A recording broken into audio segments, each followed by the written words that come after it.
I'm going to go through the FOIA 101 program that MuckRock considers one of our kind of most often asked questions and most often described processes. So I'm just going to cover the basics of finding and obtaining public records. But I'm also going to talk a lot about what FOIA is in general, what this law is, how it works, how to use it as a reporter or as a member of the public in any way. And I'm also going to share a little bit of examples or a few examples from my work. So yeah, here's what the agenda for today looks like. I'm going to start and just introduce what MuckRock is. That's the organization I work for. I'm a data reporter for MuckRock. I'll talk about then FOIA, again, what the law is, how it works. Then I'm going to go into three simple strategies that I've broken up into three categories. The first is to do your homework. The second is to be specific. And finally, to follow up.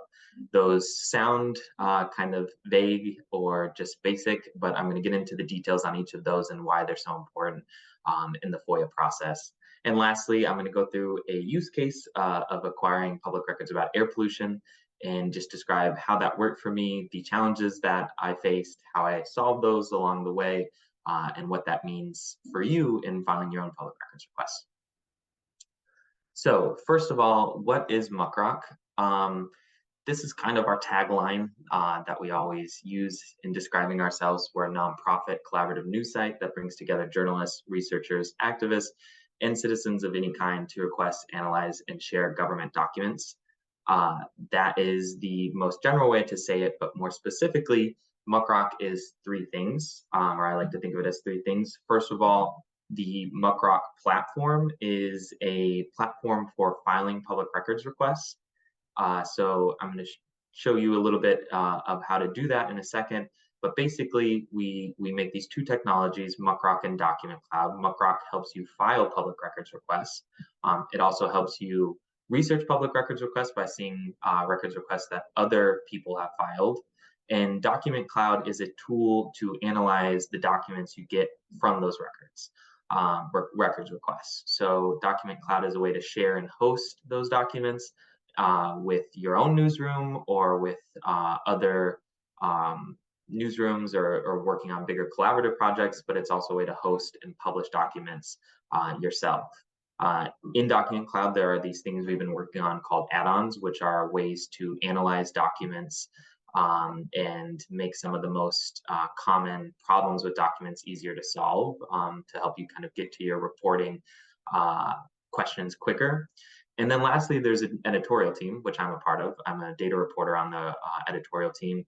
And we work on investigative projects with newsrooms across the country, mostly local newsrooms that otherwise wouldn't be able to do deep investigative reporting, to be able to do the reporting that they want to do using public records requests and MuckRock tools to do that type of reporting. So if you were to log into MuckRock right now, or just go to the website, muckrock.com, you would see this. You would see the homepage up at the top. You can see news, projects, requests. The news section of our website is our news announcements about MuckRock, specifically about changes. You can see kind of here at the bottom of the screen, we're announcing some changes to the MuckRock website, but it is also news from the editorial team. So you'll see our original investigations there as well. But right flat in the middle of the screen, you can see the file a request button. That is the part of MuckRock that I was talking about a second ago. That is the platform for filing requests. If you click on that, you'll see something like this, which is just a template to help you file a request. We have, you can see at the top, a little space for the title. In the agency search box there, you can search an agency's name, and on file, we have thousands of agencies across the country. So you don't have to spend the time looking up a records custodian or an agency's email for FOIA. We have many, many, many agencies on record in a database that we hold. So that should make it easy to find the person you're looking for or the agency you want to file with. And then once that is filled out, say it is a police department in Austin, Texas, the language here populates with the general legal language for Texas and Texas's specific Public Records Act. So that is meant to make filing a request easy as possible. And in doing that, we've made a lot of these requests public. You can choose to make your request public, or you can embargo it. So you can see we've helped users file over 100,000 requests to 23,000 different agencies in all 50 states. And through Document Cloud, there's been 9 million pages of documents released as a part of those requests. On the right side of the screen, you can see, if you were to click on requests on the MuckRock website, some of the more recent requests that were made and some that were rejected. This is what I was talking about in the kind of repository side of MuckRock. So you can file your own request, decide to make it public, and then others can see what language you used for that request, how the agency responded, what documents were released as a part of that request, those types of things. So yeah, this is just on my own page, me looking at some requests. And again, you can see this is just, I just clicked on requests, not my requests, but all requests that were, I think I was searching here on the side, use of force. So this returns all requests that have the words use of force in them.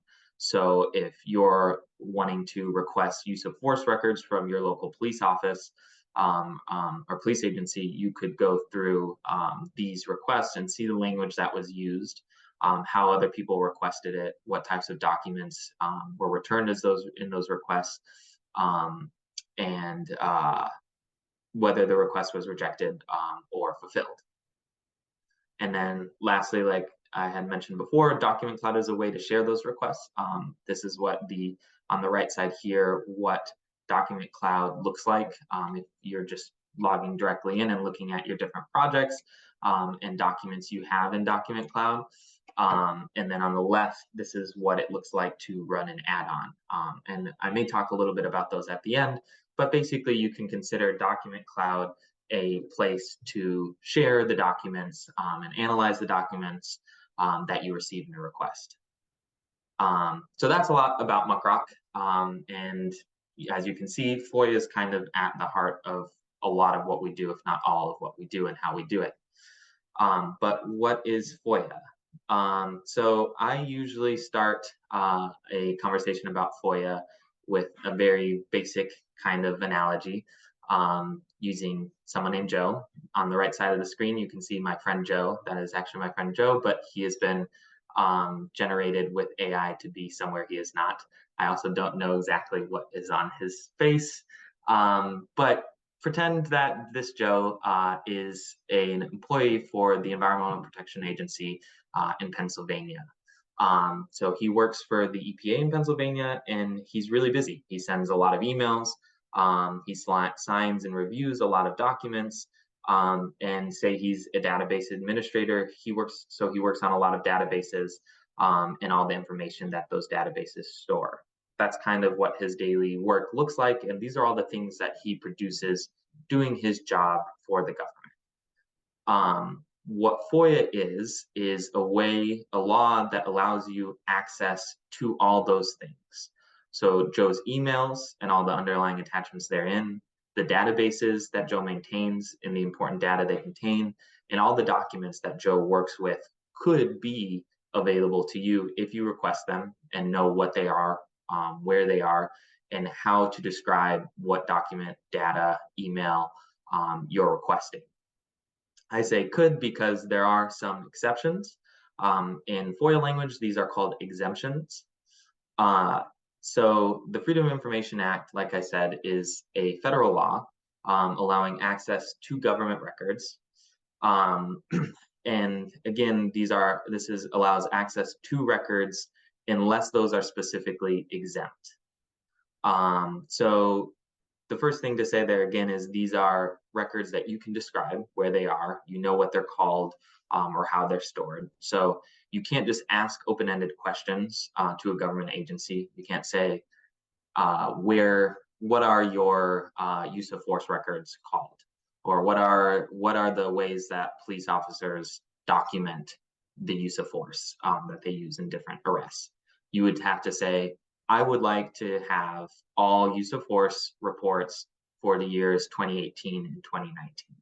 So it doesn't allow you, the FOIA Act doesn't allow you to ask open-ended questions or really even get clarification. You kind of have to already know exactly what you're looking for and also know that it's not exempt. But in general, the thing I want to stress is that the rule is that everything the government produces is open for the public to inspect. That's why there is a law and then there are exemptions. So the exemptions are exceptions to the law. The law, the assumption is that everything is open for the public to inspect.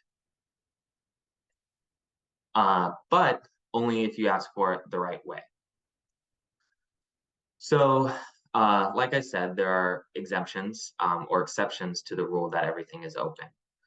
For the Federal Freedom of Information Act, these are the 9 exemptions.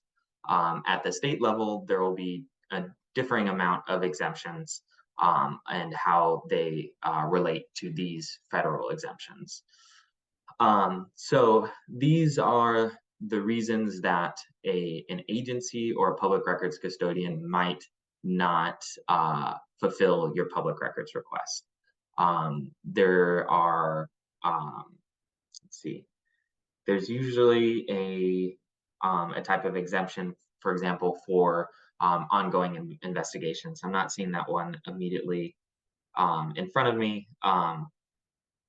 It might be exemption number 7.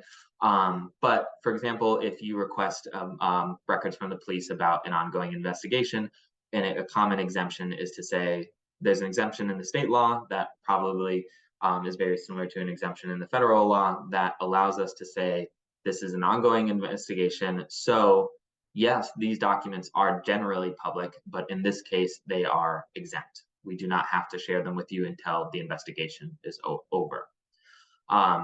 It's really important to say, though, that that is the way that the records request should be denied to you. When you request something and it is not available to you as a member of the public, that custodian or that person who's replied to your request, the employee of the agency you requested from, they have to cite the exemption, the reason why they're denying your request.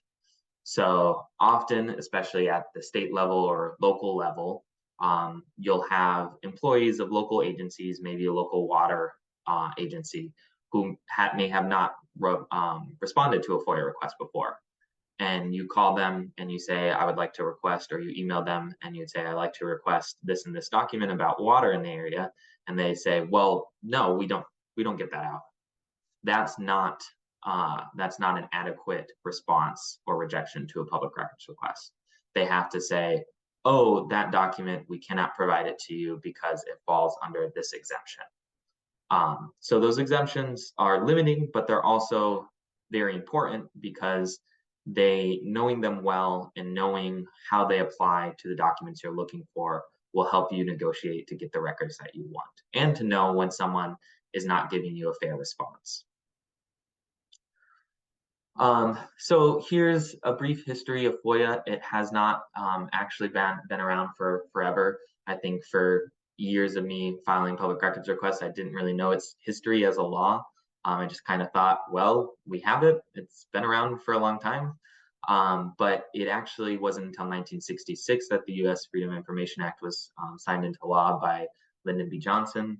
In 1974, it got a few more teeth, or a little bit sharper of teeth. And actually, since then, it has become slower and less effective. So over time, the response success rate of agencies across the country at the federal level has been shown to be decreasing. So more requests are being rejected, and those requests are taking longer to fulfill since 1966. So this is all, I've been calling this FOIA, which is the Federal Freedom of Information Act. But a lot of interaction people have with open records requests or public records requests is at a state or local level.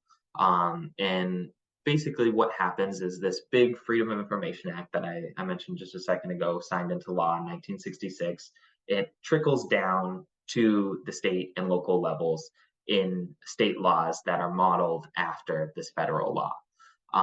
So every state will have a different Freedom of Information Act. You can see this person on the right is wearing a shirt with the different acronyms for Freedom of Information Acts across different states. You have GRAMA, OPRA, OPROL, FOIL, FOIA. I'm not sure what all states those are from. I know in New Mexico, where I used to live, there's IPRA. And right now I'm in Pennsylvania. It's the Right to Know Act, so it's RTK. So people don't say I FOIA'd something, they say I RTK'd something. But they're essentially the same law in many ways. They're modeled off of that federal law. But there are a few differences. They tend to be less helpful with fee categories, which are the amounts that an agency can charge you for responding to your request or fulfilling your request. They can sometimes be faster because these agencies are smaller and there's less bureaucracy.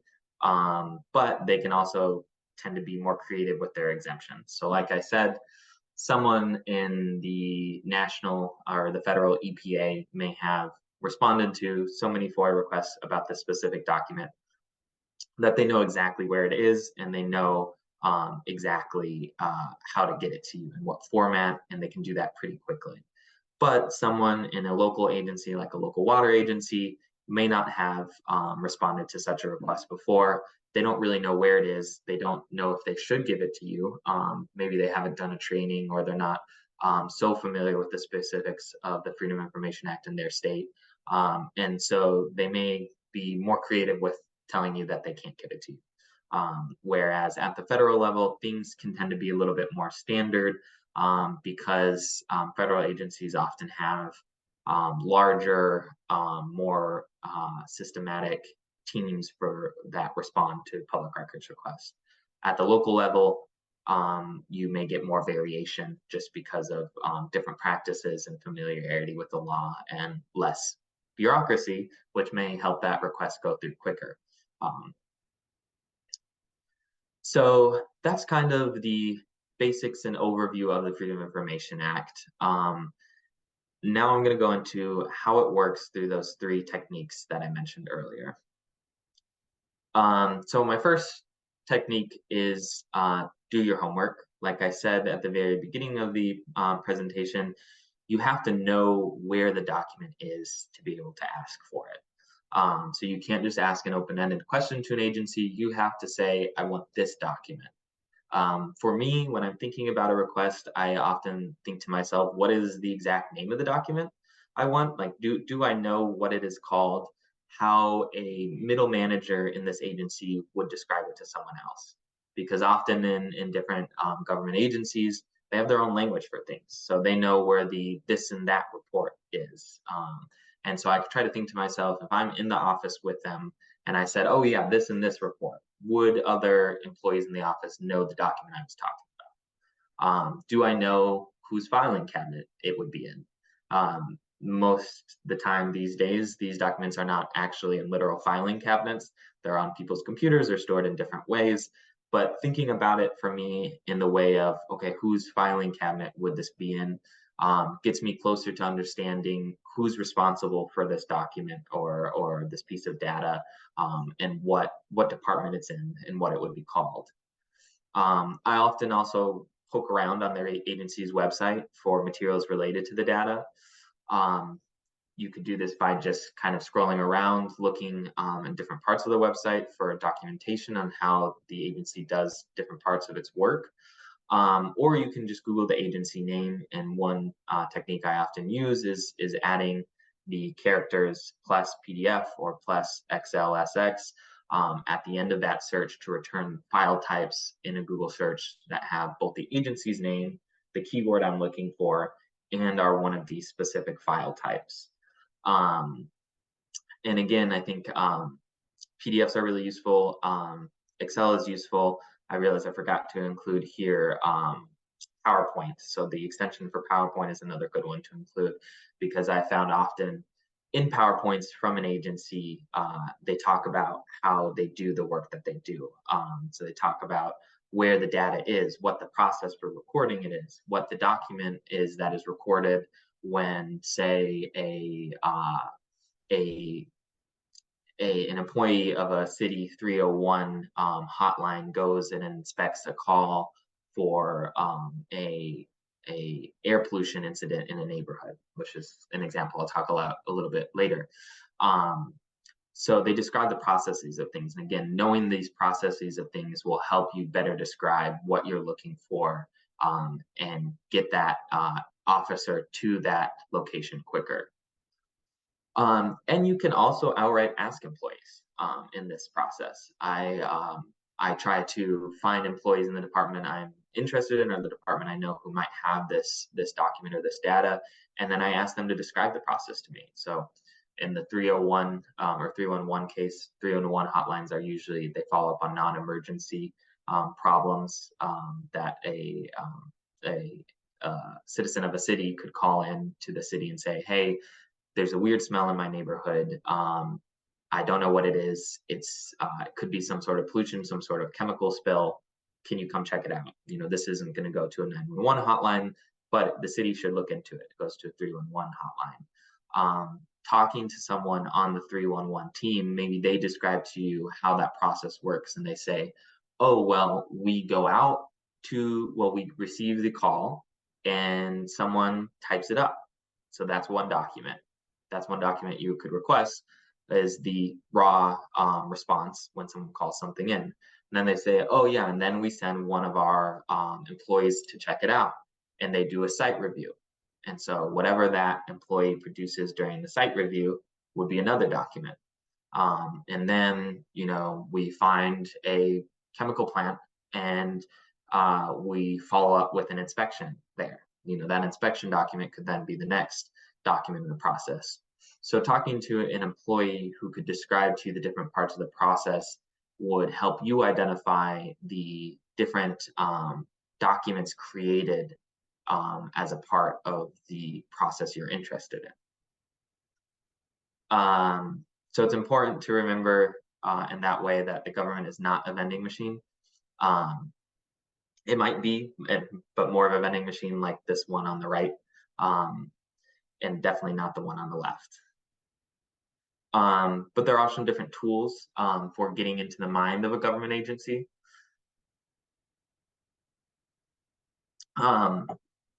One of them, of course, like I said, is the agency's own website.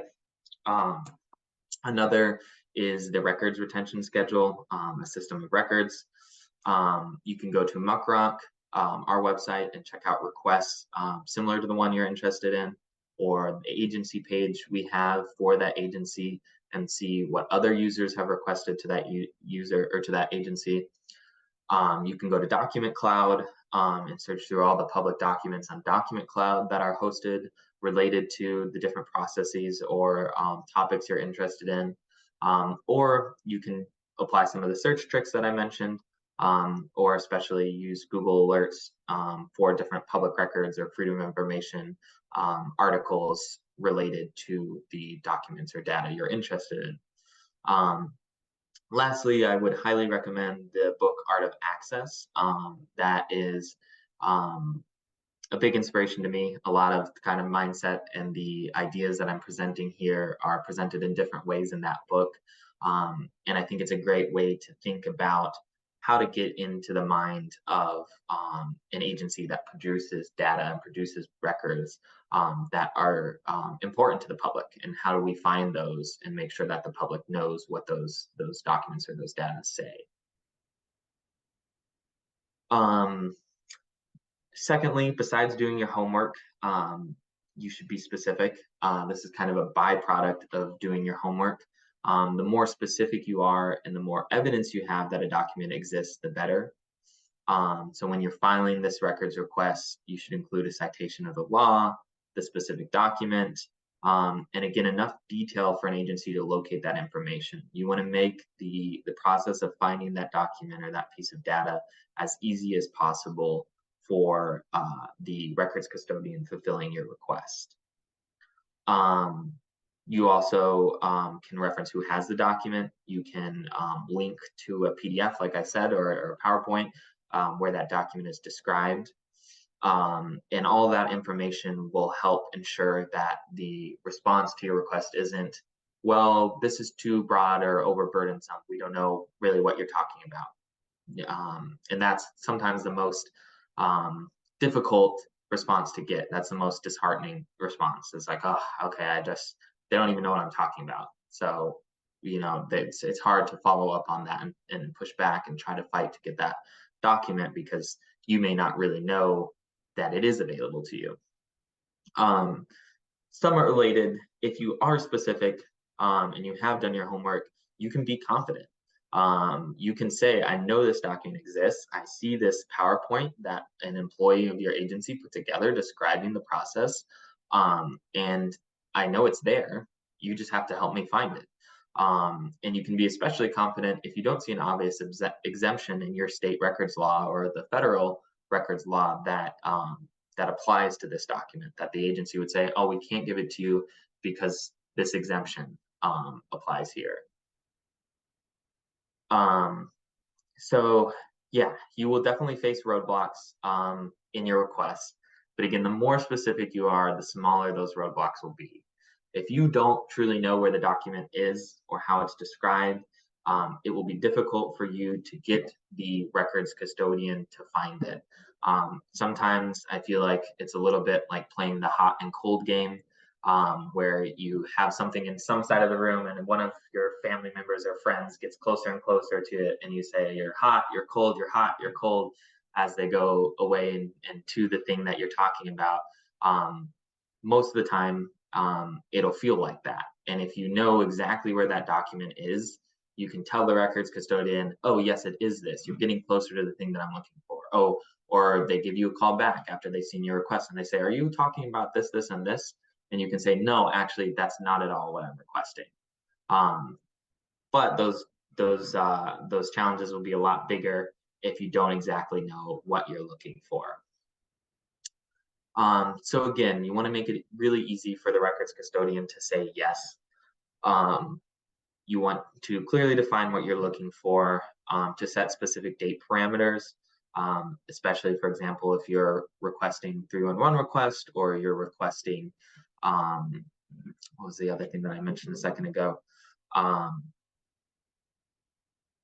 Yeah, whatever you're requesting, whatever documents or data from any time period, you want to know the time period you're requesting, because the longer the time period, the more difficult it is going to be for that agency to respond to that request. Because often what they have to do is send those documents or data to legal review. So the more emails you're asking for example, if you're asking for our friend Joe's emails, the more emails you ask for from 2019 to 2022, the more emails the legal team may have to look through to make sure there's nothing that they have to redact. But say if you say, well, I want 6 months in the year of 2018, that might have a better chance of being fulfilled right away than saying, I want 3 years worth of emails.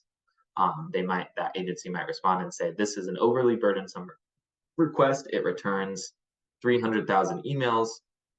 We can't fulfill this right now. This is overly burdensome. You also want to explain your status. If you're a journalist, this means declaring that you're part of the news media. This often helps to be sure that you're not charged fees for responding to this request that you otherwise wouldn't if you were a part of the news media. Again, cite how you know the thing that you're asking for exists, and keep it short, because there is another person on the other side of the request, and sometimes a little bit of legal language can be helpful, and just being a little bit assertive and saying, hey, this is the law I'm citing, and I expect you to respond within 15 days because that's what the law says. But including a ton of background and a ton of legalese will just become a difficult reading exercise for the person on the other side of that request. So keep it as simple as possible while still being descriptive to exactly what you want, the dates you're looking for, and how you know that the agency has it. So lastly then, after you've done your homework and you've been specific, you've filed the records request, it's really important to follow through. Um, when you file a records request, there is usually in your state records law or in the federal records law, there is a time period which you are expected to get a response. Law necessitates that the agency responds, for example, within 15 days from your initial request. So you want to make sure in that 15 days that you've gotten a receipt from your request, and that they're processing it and have given you some sort of acknowledgement that the request has arrived and they're working on it. Different states have then different timelines. So it could be 15 days to a initial response or acknowledgement, and then another 5 days to tell you this exact status, whether they have an estimated completion date, whether they're going to ask for more time, whether they don't think they'll be able to respond, or in a way that fulfills the request. So there are different timelines in different states. In following through, it's good to know what your timelines are, because those are guide rails to make sure they follow through in the time that they should. And when you get the response, be very, very careful that it does have the documents and data you were requested. Agencies can respond quickly to a records request, but not actually give you the things you're looking for. And in some cases, you may need to appeal. The process can be tough. Like I said, you have to be very specific, but sometimes you don't know where to start, what exactly you're looking for, or where to turn when you're denied. So I think it's important to have the expectation that it can be tough. It can also be slow. Even though there are certain guide rails for the amount of time that agencies are supposed to respond in, those times can keep being pushed back and pushed back when the agency says, yes, we'd like to ask you for another extension.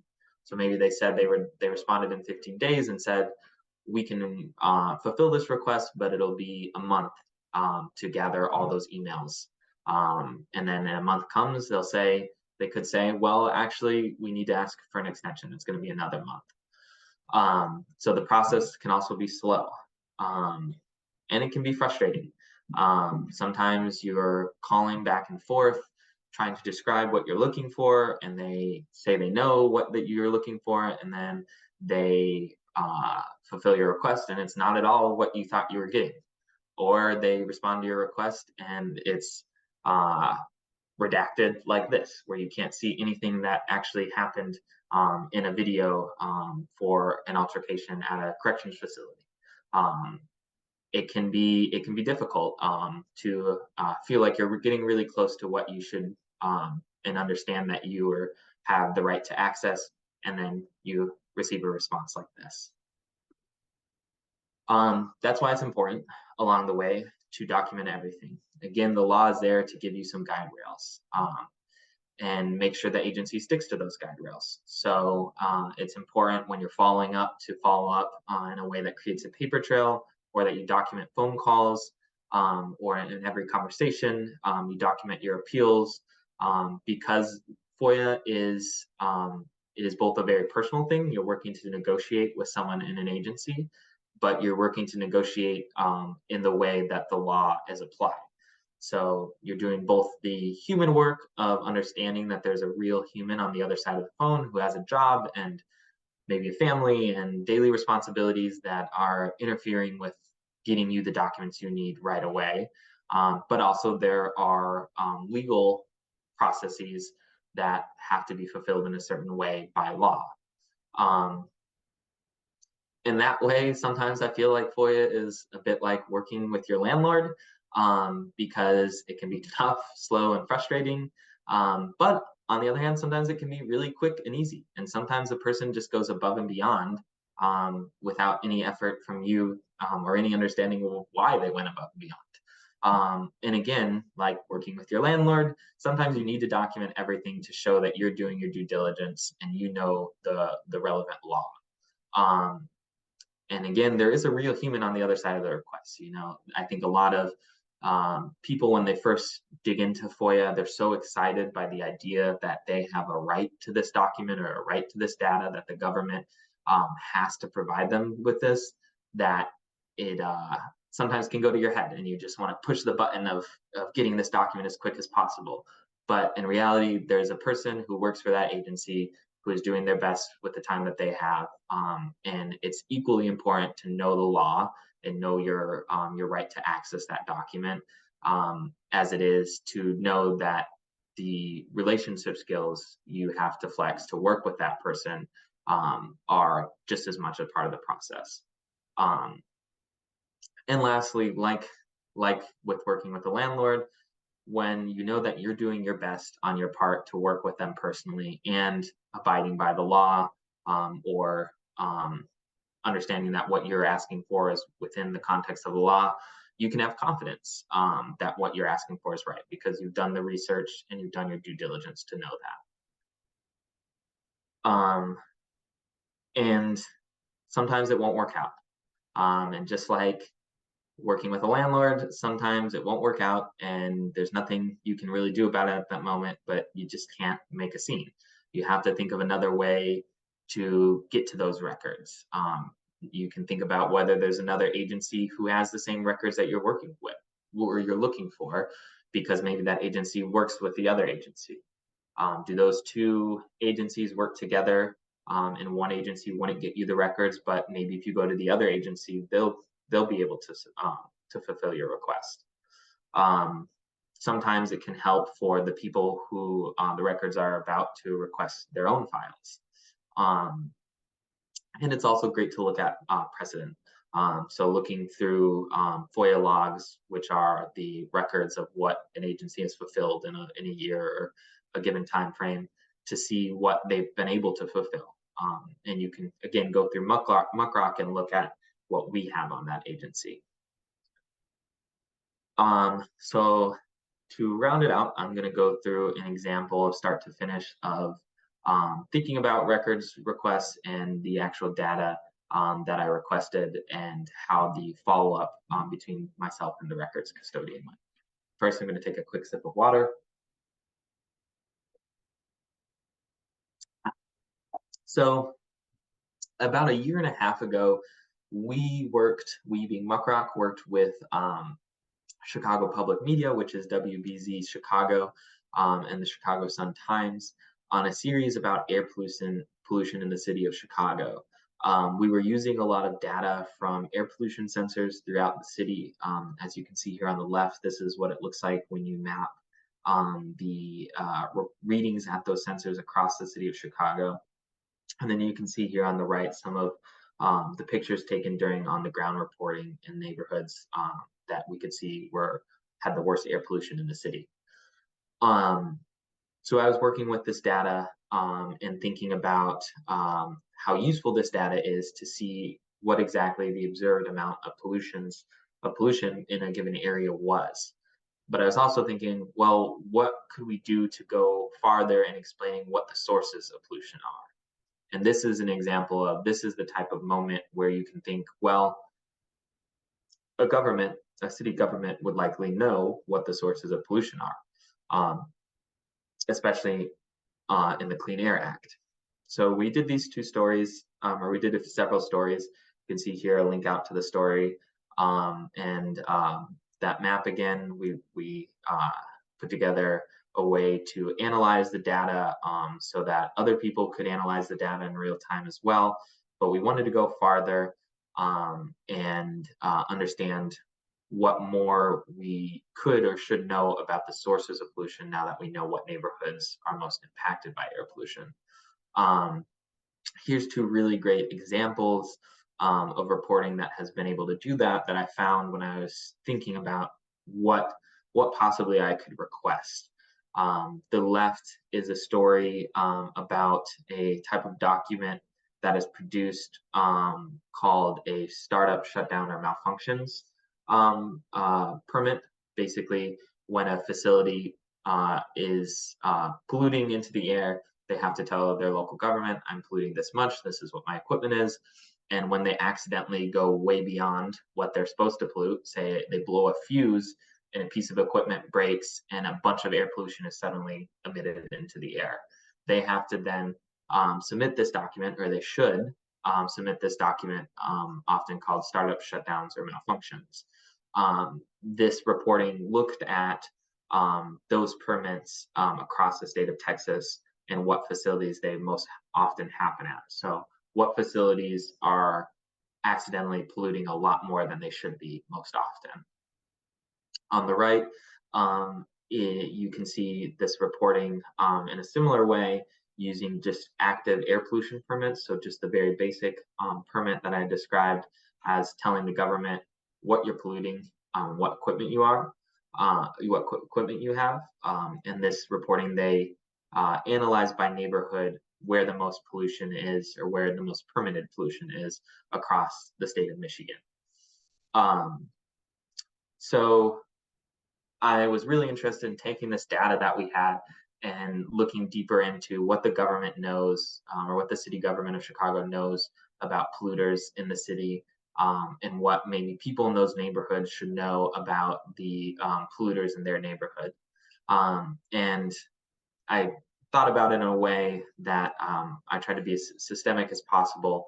I thought about the Clean Air Act and how the Clean Air Act is built as a law, and how an agency would think about enacting the Clean Air Act at a state level, and what types of documents they would have to produce to do that. And I broke it into these three categories: planning, permitting, and enforcement, and basically tried to start going through each category and identifying the types of documents and data that would be created by that agency. So when they're planning for pollution, what types of documents do they have to submit? So I looked back at the law and looked at different state records laws or state Clean Air Act laws and how they're implemented, and what in the planning process that a city or state has to produce about what they're polluting. And once they planned for exactly how much pollution they're allowing in their area, how do they hand out permits to different industries? What do those permits look like? There's, like I said, there's a startup shutdown and malfunctions permit. There's a new source review permit. There's all these different types of permits that city governments give out, or other state and local governments give out. And lastly, then they have to enforce what they permitted. So if there are complaints from members of a community in a given neighborhood, they have to follow up on those complaints. They have to inspect the facilities to make sure they're following the law. And if they're not, they create documents about violations. And sometimes there's lawsuits. So I went through in the most comprehensive way I could, thinking about, here's the law, the Clean Air Act, that would decide what an agency has to do about air pollution. And if I were working in this agency, these are the types of documents we'd be producing to make sure that we can show we're following that law. One of the things I ended up requesting were 311 complaints. You can see here a link to my request on MuckRock for those complaints. Right here, you see the raw complaint that came back from that request. When I started that request, the records custodian immediately responded, "Oh, these 311 complaints, they're already on our open data portal." So I looked on the open data portal and I saw that there was data labeled 311 complaints on their open data portal, but it was the inspector's response to the complaint. That inspector's notes, his or her notes, as they went to the site to write about whatever the complaint was. It wasn't the raw complaint itself. But I could see on the agency's website, they had a 311 text hotline and they had a 311 phone hotline. So I thought, well, someone has to record the actual complaint and not just the investigator going out to take note on the complaint. So I responded to the custodian saying, no, that's not what I'm looking for. I am actually looking for the raw complaint. On your website, I can see that you have a text hotline and you have a phone hotline. I'm looking for the raw input before the investigator goes out to respond to the complaint. And then this is what came back. And as you can see, these are the often intense, fearful responses of people who are experiencing air pollution that they don't know where it's coming from, and it's frightening them. So they're writing in all caps, or there's spelling mistakes or whatever, but it's the raw experience of people that they're sending into the 311 hotline, which is closer to what I actually wanted than the investigators' notes about responding to that complaint. For MuckRock, I then wrote a series of articles about these different types of public records that are kept on air pollution. You can read that at this link at the end. I'll send Destiny these slides as read-only, so you can just click through and follow all the links here. But these are just going through those different categories of air pollution, how you can find different records about them. But I think regardless of what you're interested in, it gives you a way to think about thinking like an agency. What would I produce? How do I follow the law that I'm supposed to be following and produce documents and data that could be useful to the public?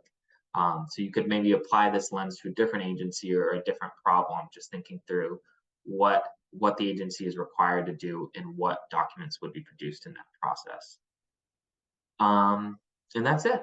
Now we will open it up to questions. And of course, remember, just keep filing. First of all, can I say that I loved all of your memes throughout the presentation? I think, this being, you mentioned that it could be like a long and like stressful process. And I think it was really cool to see some fun added to it. So thank you for making it like super entertaining. We do have some questions. Are you still able to see them? Because you can probably choose the ones that you would like to answer. Yes. I see 6 questions here. Let's see.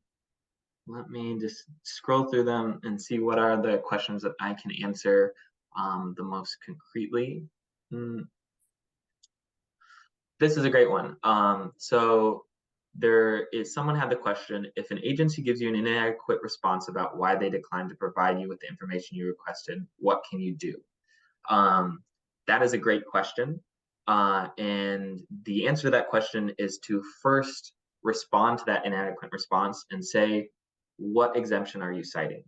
When I lived in New Mexico, right before the beginning of the pandemic, and during the pandemic even, when I would go out in the field and go to different agency offices and request documents, I would carry with me the 7 exemptions for New Mexico State public records laws.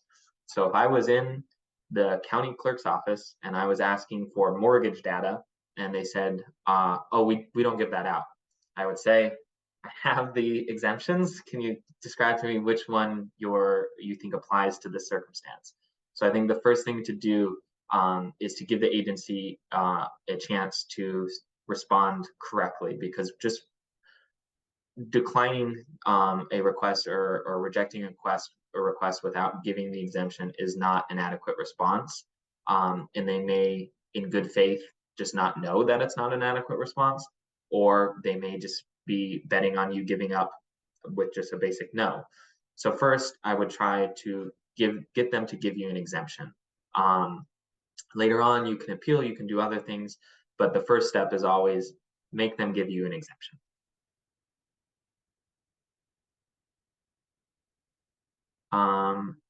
I see several other questions, and I see Lisa DeLuca has a raised hand. Maybe I'll take Lisa's question first. Can I allow Lisa to talk? Yeah, I think we can do that.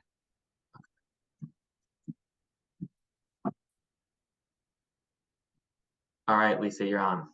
Okay, sorry about that. The chat was disabled. I see people are putting questions in Q&A, so I apologize. Just do you have any tips for working with documents that are redacted? you can look at what information is available versus what isn't, or in Document Cloud, are there tools that can help with that? Yeah, that's a great question. And there is actually a new tool in Document Cloud, an add-on called Bad Redactions, Okay. that might be useful. It basically tries to go through the document that you supply it with and identify areas where a redaction may have been made, that's not necessary. I don't know exactly how it does that. We're starting to add some really interesting machine learning add-ons to Document Cloud, and they're really fun to try out. So I think you should take a look at that. And if you enjoy it or if you like it, let me know. I haven't used it yet, but I know that's one that our tech team recently put together that they're pretty excited about. Terrific. Thank you. Mhm. To the chat.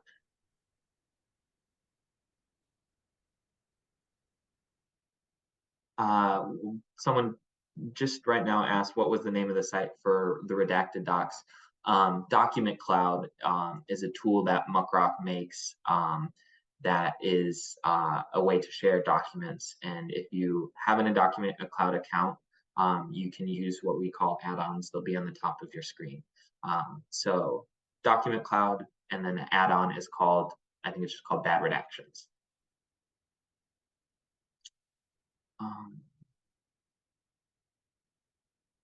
Here's a good question. What do you do when you never get a response? That can happen, and that's a difficult one as well. I think the first thing I would do is send that email, send the request. You don't get a response, send another email, follow up over phone, go in person if you have to, and really keep trying to contact them while also maybe going up a level of escalation in the agency. So maybe the email that you send that first email to is not, they had a FOIA intake email that they're not using anymore. And you didn't know that until you got in touch with someone else. So I would try to escalate that up the hierarchy of the organization, because FOIA is important, and there is a legal importance to these documents that you're requesting. So someone that you get a hold of will hopefully take that seriously, and find the right place for your request. If not, if an agency is wholly ignoring you and no one will respond to your request, that is the type of scenario where maybe a lawyer would get involved, some sort of litigation. And for that, I would recommend the Reporters Committee for the Free Press. So RCFP has a lot of great attorneys that help in kind of FOIA battles like that.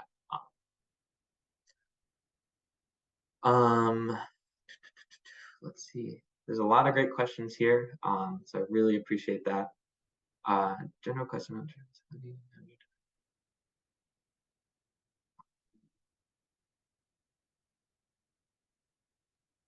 This is a short one. I think maybe you can answer. And maybe not, I'm not sure, but what are the consequences if an agency is not returning documents within the required time frame? I know you touched on that a little bit during the presentation, but maybe this person might have missed it. Yeah, that is a great question. It often happens. It depends how hard you want to fight to get those documents in that time frame. For example, I'm thinking of right now, I filed a request that has been delayed several times over the last 3 months. And each time the records custodian says, hey, this is a really busy week. I think I can get it to you this week. I'll get back to you at the end of the week. And then 2 weeks go by. And then I message her again and I say, hey, how's it going? I know she's in an agency that has a huge backlog. And this isn't the most urgent request for me. So when she says it's going to take by the end of the week and then 2 weeks go by, I just nudge her again and say, hey, what about that request? And we've been doing that for months, because it's just not, I don't feel the urgency to push someone when I know that agency is really backlogged. But it's not the most urgent request. Sometimes for a story, you're you really need those documents in the time frame that the legal statute outlines. And so the first thing I would do is just to continue to make it clear that you know the amount of days that they need to respond within, and remind them that what those amount of days are by the appropriate records law in your state. Repeat it, and also ask, when do you think you will get this document to me? When do you think you'll be able to get this to me? And so continue to make it clear to them. Keep pushing on the exact dates or deadlines that they're supposed to abide by. Make sure you know if they aren't going to, and if they don't, and you really need that document quicker. Again, that's the type of scenario where if you tried to stress to them that that you were supposed to respond in this 15 days, you missed this deadline again. We really need this document.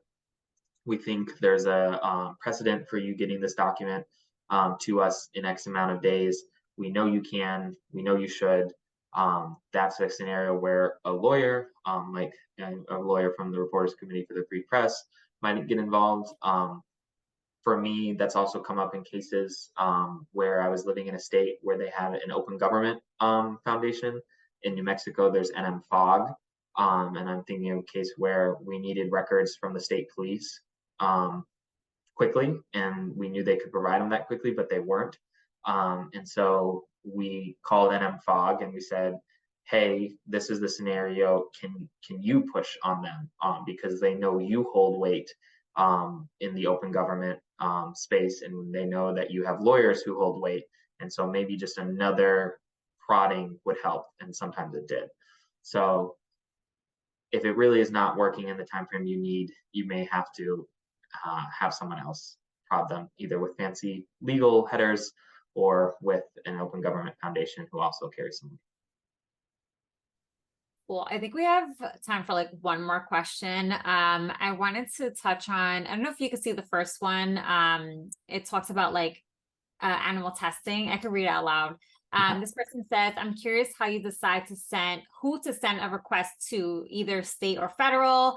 For example, this person is looking for records from an animal testing lab that is federally funded, but is located in New Mexico. Who should they send the request to? That is a great question.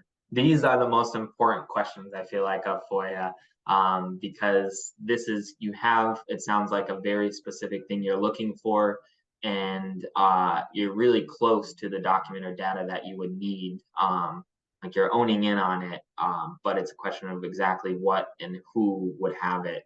I think for an animal testing lab, I assume this is probably a private company. It's federally funded. It could be federally funded in different ways.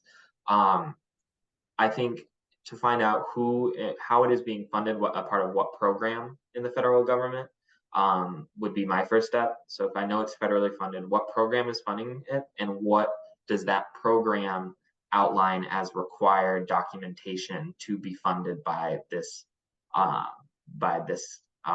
agency in the federal government. And then maybe you find out, okay, well, they have to report this and this to the federal government about the research that they're doing or the testing that they're doing. And then you request from that federal agency the reports that they received from the animal testing lab that they're required to through the program that allows them to fund the testing lab. That's the way that I would think about it. Cool. We are at time. There are a bunch of other questions. I feel like a lot of people are just kind of stating that it takes long and like who else can they reach out to? So I don't want to like repeat those, but yeah, if anybody has additional questions, you can definitely, first of all, I'm going to plug our Food and Farming Media Network again, because this is a space where journalists, freelancers, and editors are together and able to ask each other questions, work with each other. So we're definitely here to be a resource, and I will definitely send not only a copy of this recording of the event, but also more information on how to join that Slack channel. Dylan, I don't know if you want to provide people with like a way to contact you, like LinkedIn, I don't know, but that's totally up to you to like answer additional questions. But yeah, definitely like feel free to share whatever you would like. I think even better than directly me, because I may not have all the answers to the questions, would be just like Destiny, you were saying, we also have a Slack channel in MuckRock for the public. So it's called Public FOIA Workshopping. So if you join the MuckRock Slack, as you can find on our website, and I'll also share a link, Destiny, afterwards, so folks can find that. If you join that channel and then join the channel on FOIA Workshopping, these are exactly the questions you can ask there. And I see 5 to 10 of them come in per day. And there's a really great community there that hops on the questions and tries to help each other out and answer them. And if not, then there's often someone from MuckRock on our team who knows the answer to that question that can weigh in as well.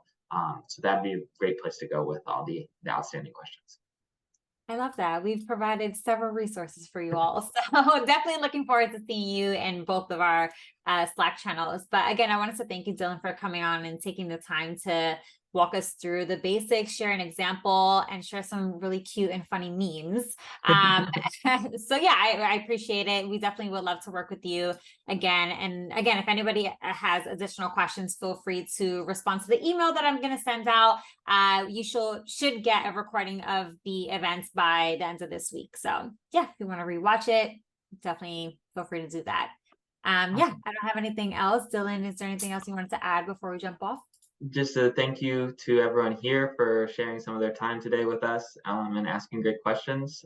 It was a joy to talk to you about FOIA, and hopefully you will find me on Slack or at a conference or something soon, and we can talk more.